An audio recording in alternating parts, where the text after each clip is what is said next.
بسم اللہ الرحمن الرحیم۔ سورہ یوسف ہمیں سکھاتی ہے، بیمار صحت یاب ہو جاتے ہیں، مشکلیں آسان ہو جاتی ہیں، غم خوشیوں میں بدل جاتے ہیں، کھوئے ہوئے مل جاتے ہیں، اور بے شک سب اللہ کے حکم سے ہوتا ہے۔ اللہ کی محبت آپ کو اللہ کے فیصلوں پر راضی رہنا سکھاتی ہے۔ اللہ کی ذات آپ کو تب بھی نہیں چھوڑتی جب سایہ بھی آپ کا ساتھ چھوڑ دیتا ہے۔ نبی پاک نے فرمایا، جہنم سے بچو، اگرچہ کھجور کا ایک ٹکڑا دے کر ہی سہی، مگر ضرور صدقہ کر کے دوزخ کی آگ سے بچنے کی کوشش کرو۔ اللہ کو 3 چیزیں پردے میں پسند ہیں: خانہ کعبہ، قرآن پاک اور عورت۔ محبت صرف ایک جذبہ نہیں بلکہ یہ کسی کی موجودگی کا احساس ہے۔ محبت میں پاکیزگی ہونی چاہیے، ایسی پاکیزگی جو سر سے دوپٹہ نہ اترنے دے۔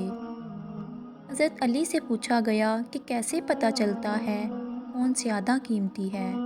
فرمایا، جس انسان میں جتنا زیادہ احساس ہوگا وہ اتنا ہی قیمتی ہے۔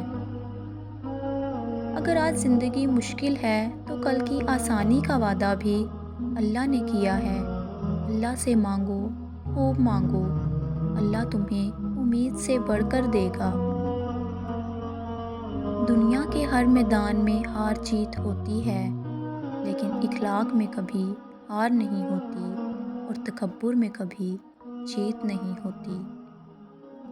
اللہ کی محبت اتنی خاص ہے کہ اگر انسان چاہے نماز پر صرف سر جھکا کر بیٹھا رہے، کچھ نہ بھی بولے، تب بھی وہ رب کچھ لمحوں بعد ایسا سکون بندے کے دل میں اتار دیتا ہے کہ لگتا ہے جیسے اس رب نے پریشان دل کو یہ سمجھا دیا ہو کہ میں سب ٹھیک کر دوں گا۔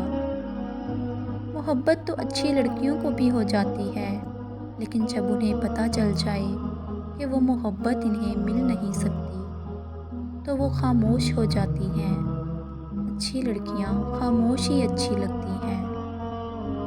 کسی بھی رشتے کو نبھانے کے لیے قسموں اور وعدوں کی ضرورت نہیں، بس اسے نبھانے کے لیے 2 خوبصورت لوگ چاہئیں، ایک بھروسہ کر سکے اور دوسرا سمجھ سکے۔